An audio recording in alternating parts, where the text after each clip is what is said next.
What's up everyone, it's Endymion, and I've decided to give the BG3 controversy some time to simmer, but I think it's time to address some interesting revelations that have come to light. So in this video, I'll be covering all the new information surrounding this discussion, but first I want to start by talking about, well, actually myself, which is kind of weird. My first Baldur's Gate 3 video has gone viral, I guess you could say, and it ended up driving a ton of discussion surrounding the controversy. And eventually, the video got referenced by IGN in their video that covers the same topic. Destin Legary, who works at IGN, even shouted me out in the description section, but I was quickly removed after people noticed my name. I would assume this was done because my channel and my way of thinking isn't exactly welcomed in the various echo chambers within the games industry. I don't find it insulting that I was removed either, since unfortunately when it comes to channels like my own, saying the quiet part out loud constantly tends to piss off the people who don't want those opinions vocalized. So I was likely discredited because I am what the gaming industry hates, basically. This won't dissuade me or change how I do things, but it does mean I'll likely never get an invitation to the Game Awards either, which is totally fine by me. After all, someone needs to keep that industry accountable for how predatory and broken it is. So if it has to be anyone, it might as well be me, is what I'm saying. But it's pretty cool knowing that my voice, whether people like it or not, is reaching the upper echelons of gaming media, so thank you. Alright, now let's get on to the news, and I want to use this chance to extend a helping hand. So hopefully people who hate me actually watch long enough to see that I'm actually trying to help. Obviously, this entire controversy has stirred the gaming industry into a frenzy, with devs saying fans are wrong for wanting more, and fans becoming more frustrated that the industry that they love refuses to meet their demands. So let's start with this article from Rock Paper Shotgun titled, "Baldur's Gate 3 is Metacritic's highest rated PC game ever, but devs are rejecting cheap comparisons." RPS summarizes the events that led to this moment and how the disparity between consumers and developers are growing with every new release. They then cite one developer named Gary J. King, who I actually think brings up some good points. He started by saying, and I quote, "None of these developers are defending the status quo of AAA here. They're contextualizing the status quo, explaining how things came to be this way and why Baldur's Gate 3 is an anomaly in the space. They're saying that if we want more BG3s, something needs to change. This idea of lowering our expectations is key to this. The AAA industry is increasingly moving towards greater scopes and bigger budgets, ballooning dev times. A single failure can sink a studio, years of people's lives and millions of dollars burned away. More risk equals less risk taking. The industry conditions that birthed Larian and let them hone their craft over several games before they made Baldur's Gate 3 no longer exist. That's why it's unreasonable to expect this to become the new standard. We literally want the same thing as you." If IGN had read the discussion being had in good faith, they'd have known all of this. Instead, they put their stock in some shittier gaming YouTubers that thrive on anything that stokes discontent towards developers. They even credit these guys in the video description, end quote. By the way, when he said shittier gaming YouTubers, he means people like me. It's nice to see what these devs really do think when people actually push back, so thank you for that. Anyway, Gary starts off I think saying the right thing, which is that the way in which Baldur's Gate came to be is an anomaly, and that if people want more games like it, the industry does need to change. He's right that the AAA industry is definitely moving towards larger budgets and ballooning dev time. And it's true that the risk that is big budget games is so great that it's also the reason why the AAA industry can't take as many risks. This is why most AAA games are either a first-person shooter, an open-world game, or both pretty much. They have to stick to what works and what they believe will ensure enough people will want to buy the product. It's also why you'll likely never see a visual novel game with the budget of, say, God of War, for obvious reasons. But the part I have a problem with is where Gary says the key is to lower expectations and the variables that lead to a studio like Larian no longer exist. I think the meteoric response to Larian and BG3 is because, largely speaking, the AAA games industry has been nothing but the lowering of expectations for years now. It's gotten so bad that it's universally expected for full-price games at launch to not work properly or oftentimes not even be in a playable state. Too many games, especially in the AAA space, are storefronts first and video games second. with Diablo and Destiny being prime examples of everything that's wrong with the modern gaming industry right now. I don't think lowering fans' expectations would fix anything, since to be real with you, our expectations honestly can't get any lower than they are right now. I fully expect the newly announced Call of Duty Modern Warfare 3 to be an absolute hellscape of microtransaction nonsense. That'll be full of bundles worth hundreds of dollars from the get-go. And at the same time, I also fully expect the game to run like ass, have glitches, and miss key features that previous games already had. But don't worry, just ignore those and buy that $15 anime girl bundle, consumer, since that's the real reason that game exists anyway. It's also insane that players need to demand even basic features in games as well. Like most recent Battlefield games just launch without a scoreboard, or Diablo fans needing to make new characters just to use them as mules to put all their items into because the devs refuse to increase item capacity. It just proves that the easiest and most welcome of fixes are never prioritized. And the things that make money, like cross-media bundles, are always prioritized instead. It's very telling is what I'm saying. And as of the making of this video, the Destiny Final Shape Showcase hasn't happened yet. But if I had to guess, all the coolest sets of armor will also be behind paywalls as well. Everything players actually want will only become available to them if they kneel and accept the nickel and diming that is the modern gaming industry. So when your only solution to the growing disparity between your consumer base and your craft is to demand the lowering of expectations, I'm sorry, but that's just not possible.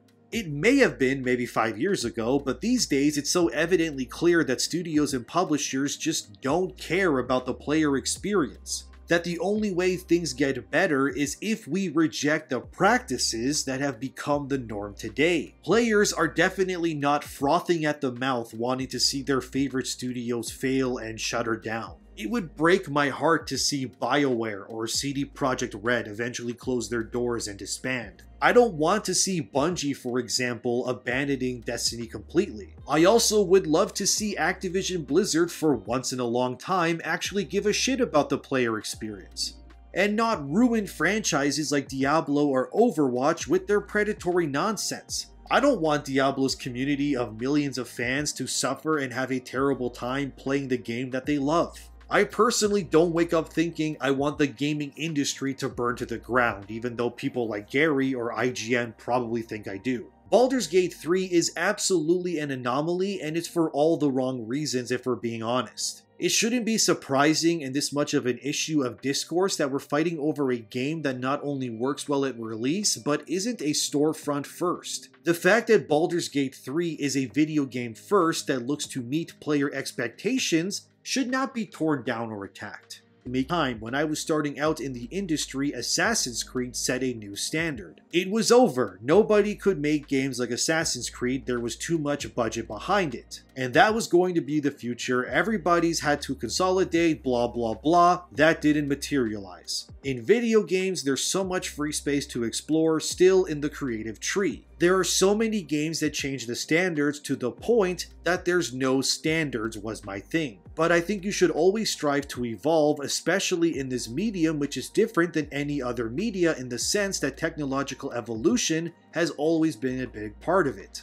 There's always been innovation, but at the same time, it doesn't require massive technological evolution to do something crazy and cool and different than what anybody else has done before, end quote. What Larian's boss says here is true, that there isn't one single standard but multiple ones at any given time. And that we're focusing on the wrong things here as well. The fact BG3 has set a new standard for RPGs is true. There's just no denying that. But I would say Elden Ring also set a new standard for open world games. And I think The Witcher 3 has also set their own standard for the quality of quests and story in an RPG all those years back too. Destiny 2, I would argue, has set a standard for how good a first-person shooter game should feel, and games like Final Fantasy XVI have set new standards for cinematics and gaming. We're not saying now that every game in the AAA industry needs to have the storytelling and content quantity of Baldur's Gate, with the shooting mechanics of Destiny and the cinematic feel of Final Fantasy.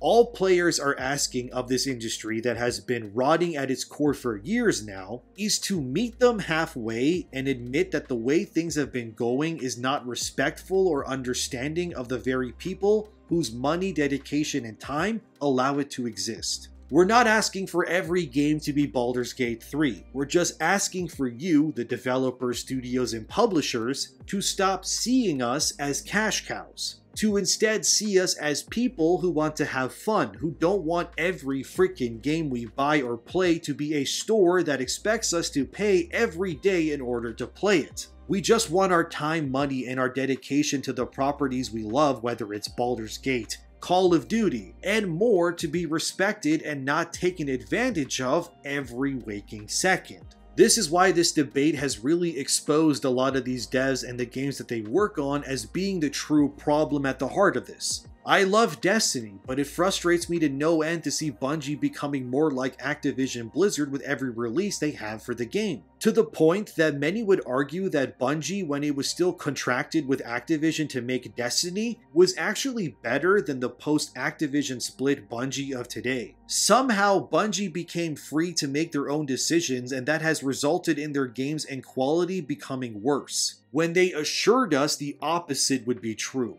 You can't tell me that as a developer, consumer, writer, or whatever, that the absolute state of modern gaming is not in a miasma of garbage right now. And then getting mad that people are actually excited for once in a long time about a new game is now a problem and shouldn't be expected. How dare any of these devs or executives sit there and be angry that consumers are actually happy for once in their lives when they buy a game? And it's really telling to me that instead of celebrating and learning from the success of BG3, we really just tried to make our game, so we were surprised when we saw that there was so much commotion about it. And it's just a weird thing, so it's hard to say that it's a standard. It offers a lot, that's for sure, and it offers what we would like to see in an RPG. So I hope a lot of people will make games like ours because that's what I and the rest of our team want to play, but there's a lot of other stuff that we want to play. Everybody played Disco Elysium, that was made by a much smaller team, and it was a great and fantastic game. So that's a standard now, but I'm a big fan of Into the Breach. That's a standard for me.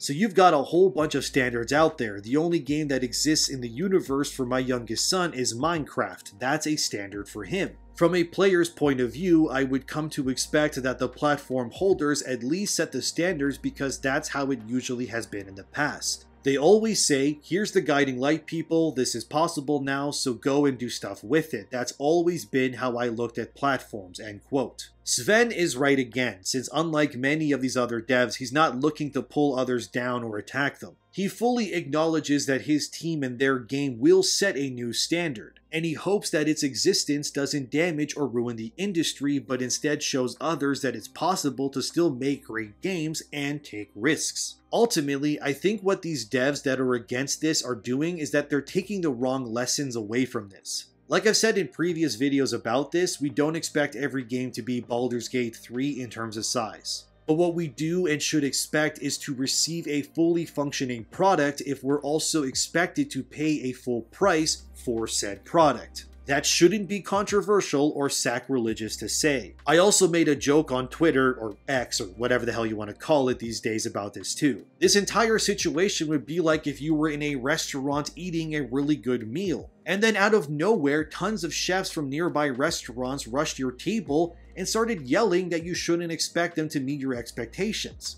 We're not asking you to make the next industry standard every time. We just want you to meet our expectations in terms of your product working and being worth the money that we spend on it. Look, I may be, as some of you say, a shitty gaming YouTuber, but try to understand that when I make these videos, I'm not looking to attack this industry. I love video games. I love this industry with all my being because I truly believe video games are the ultimate frontier when it comes to entertainment. Nothing even remotely comes close in terms of enjoyment for me when compared to it. Music, movies, it doesn't matter. Video games to me outdoes it all. I am just frustrated like many others that we're all having to walk on eggshells constantly instead of properly talking about and addressing the problems at hand. So if we're willing to have a conversation about the ethics of gaming and player expectations, maybe don't block or censor anyone who disagrees with you in response. Because by acting like as a game dev or executive that you are some amazing being standing on Mount Olympus, and we're all just lowly humans who must bow to your greatness, it's just not how this works. Your industry, your livelihood, and your ability to do what you do